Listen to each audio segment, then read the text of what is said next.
Jualan adalah salah satu bagian terpenting ketika kita membangun sebuah bisnis.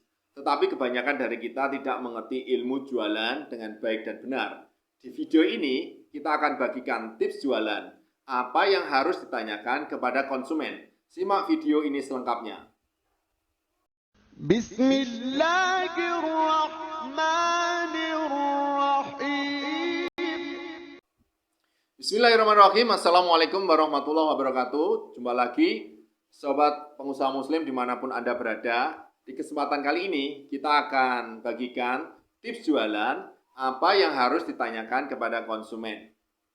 Ketika kita ditanya ciri-ciri tenaga penjual yang handal, yang jago jualan, teman-teman mungkin akan menjawab tenaga penjual yang handal adalah pandai bicara, pintar merayu, pandai meyakinkan, atau pandai menjawab pertanyaan. Itu artinya seorang tenaga penjual yang handal itu harus pandai bicara.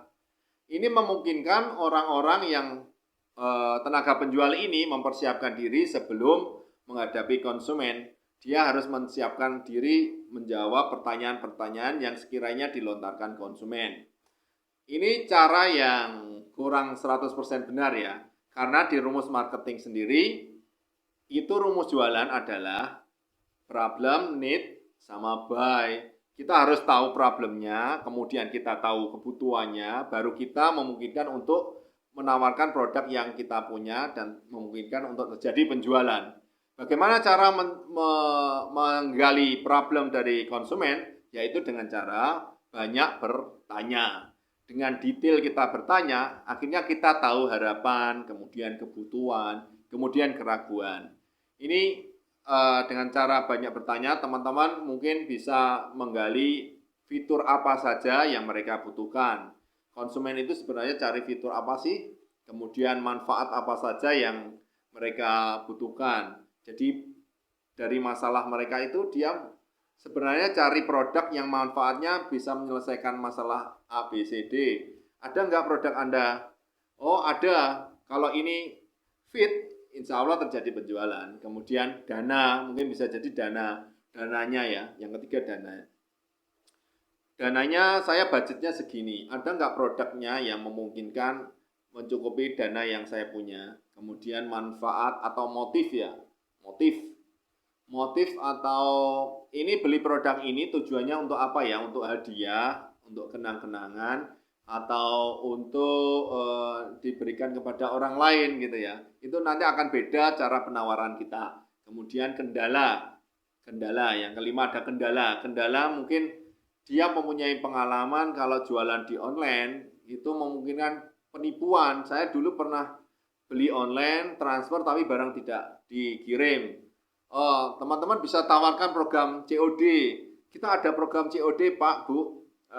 Jadi barang kami kirim baru bayar di rumah. Itu bisa jadi solusi.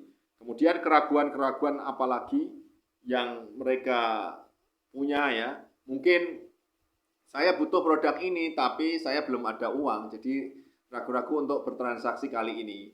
Ada uangnya kapan Pak Bu kalau boleh tahu? Oh saat gajian akhir bulan. Boleh kita bikin janji lagi dan saya izin untuk menghubungi lagi. Itu memungkinkan teman-teman menggali pertanyaan dan menawarkan produk yang teman-teman punya ya. Jadi dengan bertanya secara detail, kita akhirnya tahu masalah mereka. Bagaimana mungkin kalau kita hanya pandai berpresentasi, ya ngomong. Ya. Di sisi konsumen mungkin berpikir begini, kalau saya datang ke sini masalah saya tidak terselesaikan, jadi orang ini ngomong saya dengarkan orang ini ngoceh terus ya buang-buang waktu saya ya.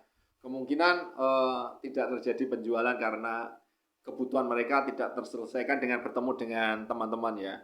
Jadi pesan saya teman-teman kalau jualan harus pandai bertanya, digali detail, lebih detail lagi, lebih dalam, nanti memungkinkan kita akan tahu kebutuhan mereka, keinginan dan harapan mereka. Jadi rumusnya tadi, problem, need, sama buy. Jangan dibolak-balik ya. Semoga tips ini bermanfaat buat teman-teman yang baru membangun usaha, dan saya berdoa semoga usahanya berkah dan berkembang ya, bermanfaat buat umat.